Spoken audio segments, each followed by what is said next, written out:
about your relationship with Tom Cruise? Have you worked with him before or seen him at all? No, but I was really good friends with Tom from probably about 92 or so until he got divorced. Imagine two Hollywood icons, one a fearless action star, the other a brooding gladiator, meeting at a barbecue in Sydney. At first, it was all laughter and handshakes, but beneath the polite smiles was something brewing. Whispers of tension, unspoken grudges, and a secret that could shatter their carefully curated images.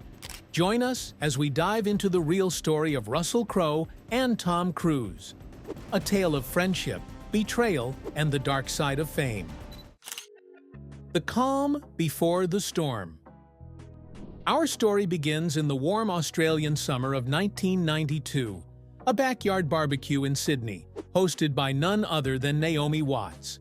The air was buzzing with laughter, the smell of grilled shrimp, and the clink of bottles. In that relaxed setting, two future legends crossed paths for the first time. Russell Crowe, back then just a rising star in Australia. His performance as a violent skinhead in Romper Stomper had already turned heads. His reputation? Gritty, intense, uncompromising. On the other side, Tom Cruise, already a global icon, fresh off Top Gun and riding the wave of Mission Impossible. He was the golden boy of Hollywood, charming, driven, with that million-dollar smile that hid, well, we'll get to that. Nicole Kidman, who was married to Cruise at the time, introduced the two men. She'd seen Russell's films and thought, these two, they'll get along. And for a few hours they did. They talked movies, life, the wild world of fame. But have you ever felt like there's more beneath the surface? Like the friendly chatter was just a cover for something else brewing below? That's exactly what Russell would come to realize. And what he's finally ready to talk about. You know, it wasn't just a barbecue, Russell once said in an interview years later. It was like being set up on a blind date. Nicole wanted us to be friends, and for a while, it seemed like we were. Tom, for his part, was surprisingly down to earth that night. He even admitted he'd watched some of Crowe's lesser-known Australian films, a rare gesture of respect. The conversation was warm, deep, almost brotherly. Russell was impressed, but something about Tom didn't sit right with him. Do you ever get that feeling when you're talking to someone? Like there's a script they're following? Like they're playing a role even when the cameras aren't rolling? Russell would remember that feeling for years to come. Cracks in the armor, from respect to rivalry. Fast forward to 2001. By then, the cracks had begun to show. Tom and Nicole's marriage, the one that had seemed so picture-perfect, was falling apart. 10 years of carefully curated Hollywood smiles. And then, overnight, it was over. Russell had been friends with both of them, but in the aftermath of the split, he made a choice. He stood by Nicole, publicly, and Tom, well, he didn't take that too kindly. Can you imagine the pressure? Two of the biggest stars in the world, their personal drama spilling over into every interview, every headline. And in the middle of it, Russell Crowe, the man who refused to back down. I didn't pick sides, Russell once said. I just knew where my loyalty was. Nicole needed support. I gave it. But Tom didn't see it that way. His team even reached out to Russell, warning him to stay away from Nicole. Russell didn't flinch. He told them, and I quote, "Tell them to back the F-Dussel off." It was the beginning of a silent war. Then came the movie that would bring them back together and nearly tear them apart. 2017, The Mummy, a big-budget reboot with Tom as the star and Russell as Dr. Jekyll, a role meant to launch a new cinematic universe. It was supposed to be a dream team, but dreams can quickly turn into nightmares, can't they? The first day on set, you could feel the tension.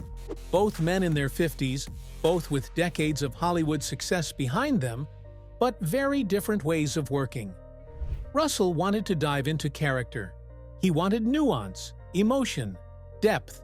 Tom, he wanted speed, action, control. They butted heads immediately. Crew members remember seeing them argue, not about lines, not about blocking, but about the very heart of the film. Have you ever watched two alphas in the same room? It's not just loud voices and big egos, it's something more primal, a silent battle for dominance. And that's exactly what was happening on that set. Their biggest clash? A brutal fight scene that took 4 days to film. No stunt doubles, just two middle-aged legends smashing each other into walls, tables, anything that would break. The cameras were rolling, but off-camera? It was real. One crew member said it was like watching two gladiators in the arena, neither willing to back down, neither willing to show weakness. And beneath it all, the ghost of Nicole Kidman, still haunting them both. The final confession. Russell Crowe breaks his silence. So why is Russell talking now? After decades of silence, what changed? In a recent interview, Russell finally opened up. He didn't hold back. And what he revealed, well, let's just say it's not what you'd expect. Tom is complicated, Russell said, leaning back in his chair. People think he's just this big action star, but there's so much more to him. He's driven, sure, but he's also relentless. Russell talked about how Tom's need for control went beyond the film set, how he would bring in his own writers, his own editors, even his own camera angles, how every moment had to revolve around him. But Russell didn't stop there. He spoke about the cult-like devotion Tom has to Scientology, and how that changed everything between them. Remember that barbecue back in '92? They'd talked about Scientology even then. Russell had been curious, picking up a cheap video on it just to understand. Tom's reaction, surprisingly calm. "If it's important to you, man, you'll do something about it," he'd said. But years later, that same laid-back attitude turned into something else. On the set of The Mummy, Tom was no longer just a co-star, he was the architect of the entire production. And Russell, well, he wasn't going to be anyone's puppet. "I'm not saying Tom's a bad guy," Russell said, "but working with him, it's like stepping into his world. And in his world, there's only one way to do things. His way." Have you ever had a boss like that? Someone who says all the right things, but deep down, it's all about control? That's what Russell finally admitted. The years of tension, the fights on set, even the jokes he made after Tom's divorce, it all came down to this. Two men with different visions and no room for compromise. And then there's the question that's haunted Hollywood for decades. Is Tom Cruise the real deal, or just a carefully constructed myth? Russell doesn't pretend to have all the answers, but he's seen the man behind the mask, and he's not afraid to say, that man is as driven as he is dangerous. So, what does all this mean for the future? Will these two titans ever bury the hatchet? Or are they destined to remain locked in this silent, simmering rivalry forever? That's a question only time can answer. So, there you have it, folks. The story of Russell Crowe and Tom Cruise. A tale of friendship, betrayal, and the cost of ambition in Hollywood's golden circle.